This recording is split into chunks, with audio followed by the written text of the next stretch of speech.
Okay, so now we will see next 5 question, that is from question number 61, 62, 63, 64 and 65,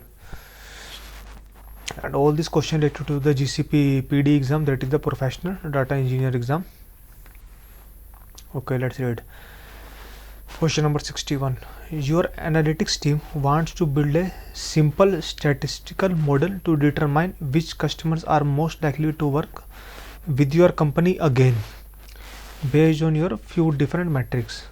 Okay, so just you can assume they just want to create some model, machine learning model, okay, or statistic model. They want to run the model on the Apache Spark, okay, using data hosted on the Google Cloud Storage. So data is on the storage bucket and they want to run the model on Apache Spark. Okay, now you have recommended using Google Cloud Dataproc to execute this job. Okay, so we recommended that they can run the Dataproc. Okay, testing has shown that the workload can run in approximately 30 minutes on a 15 node cluster. Okay, outputting the results into Google BigQuery. Okay, the plan is to run the workload weekly. How should you optimize the cluster for cost? Okay, so basically there is no relation with model and everything. The main thing is that they are running, you can consider that in a simple way, they are running some jobs, they are running some models or some jobs, and those jobs are running on the Dataproc, right, and they are taking 30 minutes. If the Dataproc has 15 node cluster, so then all the jobs get completed in 30 minutes, and they want to plan to run the job on the weekly basis. So how should you optimize the cluster for cost? So as of now they are using 15 node cluster, and they that run within 30 minutes only. So main purpose is how should you optimize the cluster for cost. So we want to reduce the cost. So out of 4 options, which option will more relevant for reducing the cost? First option is that migrate the workflow to Google Cloud Dataflow. So they told that now they are using the Dataproc. Do one thing, migrate the workflow to the Dataflow rather than the Dataproc. Told them to run on the Dataflow. So if they run on the Dataflow, it will not reduce the cost, because in the Dataproc they need to create some cluster, but in the Dataflow no need to create the cluster, it is serverless. But again the cost will not get increased. How many cluster it will want, it will automatically get created, so it will not reduce the cost. Use preemptible virtual machine for the cluster. Okay, they told that when we create a cluster, so we have one option whether we need to create a preemptible virtual machine or not. So we can use the preemptible virtual machine. Preemptible virtual machine which has a deadline of 24 hours, but they can be created and can be destroyed easily. So this will, if you use this option, then this will optimize our cost and optimize our cluster cost. Use a high query node so that the job run faster. So running the job faster is not the concern here. The concern is cost. So option C is wrong. Use SSD so that the job run faster. Again, running the job run faster is not the concern here. Concern here is cost. So C and D are totally wrong. Moving to the cloud data flow will not reduce the cost. So what will reduce the cost? If you use a preemptible virtual machine for the cluster, it will reduce the cost. So option B is correct, but they told option A. Option A is not correct. Option B is correct. If you go to the discussion tab, so most of the people say option B. Question number 62. Your company receive both batch and stream based event. Okay, so both batch and stream. Okay, you want to process the data using Google Cloud Dataflow. Okay, over a predictable time period. Okay, so there is some standard time period. Okay, you realize that some instant data can arrive late or out of order. Okay, how should you design your cloud data flow pipeline to handle the data that is late or out of order. Okay, so basically like we have cloud data flow, and some data is coming, right, coming into the cloud data flow, but we have noticed that like some data are coming late, or like it is out of order. So let's suppose like the sequence of the message is message 1, message 2. Like let's suppose we are sending a message, hello, how are you? So hello is one message, how is second message, r is third message, u is fourth message.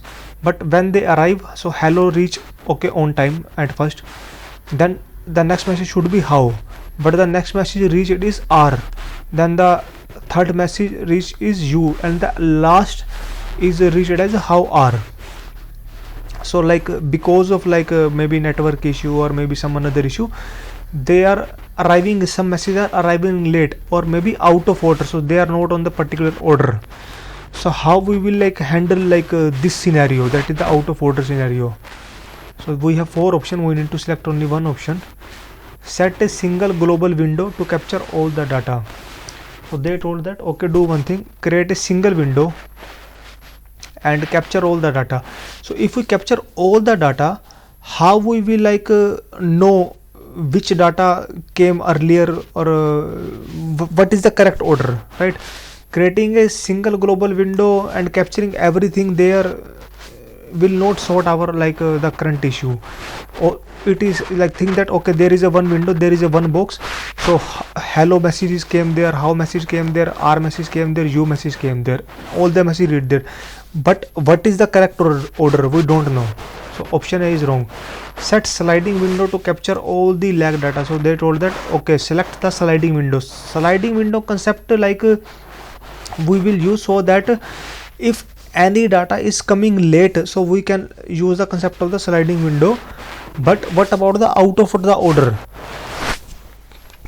So if you use the sliding window, it will not like sort our out of order problem. So option B is wrong. Use watermark and timestamp to capture the lag data. So that is perfectly okay. So that is we will use the timestamp with the data and we will use the watermarks with the data. So which will tell us okay, this data is late and this is the out of order data. So this option is perfectly okay. Ensure every data source type, stream or batch has a timestamp, and use the timestamp to define the logic for lag data. So there is no need to define the logic for some lag data or anything else. Like we just use the watermark and the timestamp. This is the inbuilt functionality. So option C is wrong. So they told option B, which is wrong, but option C is correct. So most of the people say, even all the people say option number C, that is the watermark.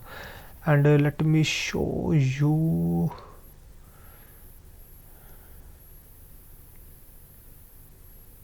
Yeah. So a watermark is a threshold that indicate that the data flow expects all of the data in a window to have arrived if new data arrives with the timestamp that is in the window but older than the watermark, the data is considered late data.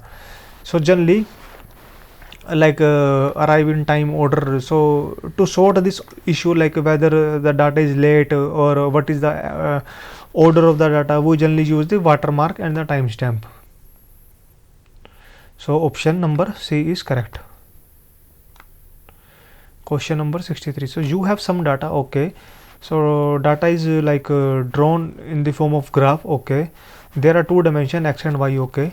And the shade of each represent what class it is, okay. So these are different shades. Like this is like very dark, this is a little dark, and this is like a very light shade, okay. You want to classify the data accurately using a linear algorithm. So we need to use a linear algorithm and we need to classify the data so that this is one class, this is second class, this is third class. So to do this, you need to add a symmetric feature. What should be the value of the feature? So if you look at the graph, so we have like 4 options, whether this is x square, y square, whether it is x square, whether it is a y square, whether it is a cos x. So if you note that like this is a circle shape, right? So the circle shape graph is x square plus y square. So see, if you see the x square plus y square graph, so like this is a circle shape, like because so like let's suppose this is a circle, right? And this is x, this is y, so 1 point here. So this is x, this is y, x square y square, this is 1 point here. So if we connect all the points, so one circle will be drawn. So this is, and our like graph in the form of circle as well. So this will work. And also like they told that we need to use a linear algorithm. So linear algorithm perfectly work for the non-linear data as well. So this is, let's suppose this is the non-linear data. Non-linear data means this is not in a like a single line, it is in some in circular fashion. So we can use the linear algorithm on the non-linear data as well. So that is perfectly okay. So option A is correct. They told that option D, which is wrong, but option A is correct. So most of the people say option A.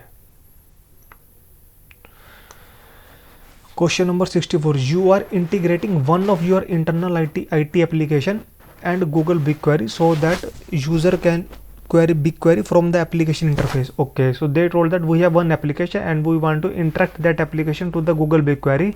Why? So that the user can access the BigQuery using our application. So you do not want individual user to authenticate the BigQuery, and you do not want to give them access to the dataset. Okay, so it has been told that we do not want that user will access the data from their ID, but we want, if they want to access the data, they should access via this application. So how should you do? So we know, like if we have to give access to some application, then we have to create some service account, right? So just find the option of the service account and that will be the correct option. So first option, create a group for the users. This is wrong because it is clearly mentioned you do not want to give them access, right? So what is the, if we do not want to give them access, so what is the use to create a group and the roles? So this is wrong. Create a single sign on for each user credential. So this is also wrong because we do not want the user will directly access the data. So this is wrong.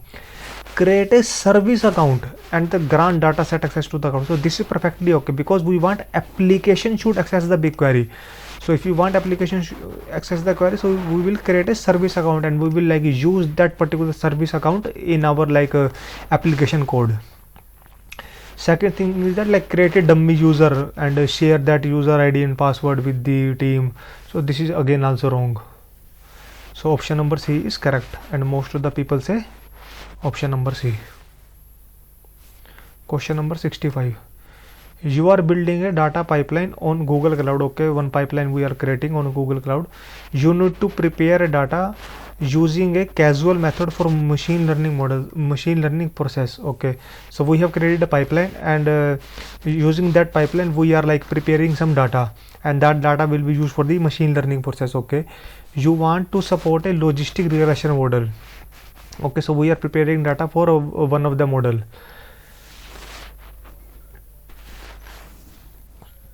Sorry, you also need to monitor and adjust the null values. Okay, so this is the main thing. You must remain real valued and cannot be removed. What should you do?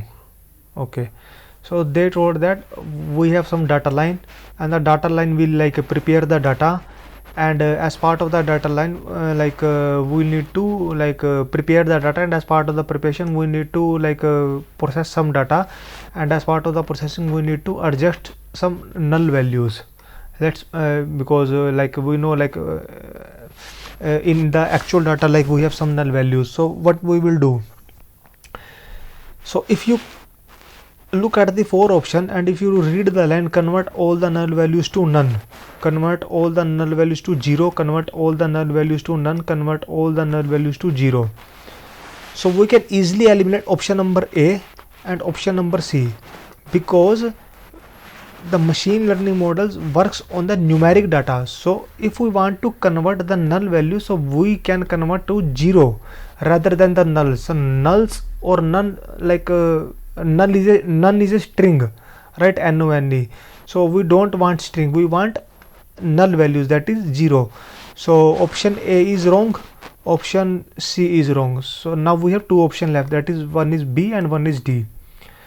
In option number B they told that okay, use cloud data prep to find the null values in the sample data source and then convert. And option D said that use cloud data flow to find null values in the sample source data and then convert. So correct answer is cloud data prep. So cloud data prep is also like one of the two, like as we have like cloud data flow, cloud data proc, and we have the cloud data prep tool as well. And the cloud data prep tool only and only used for these kind of problems.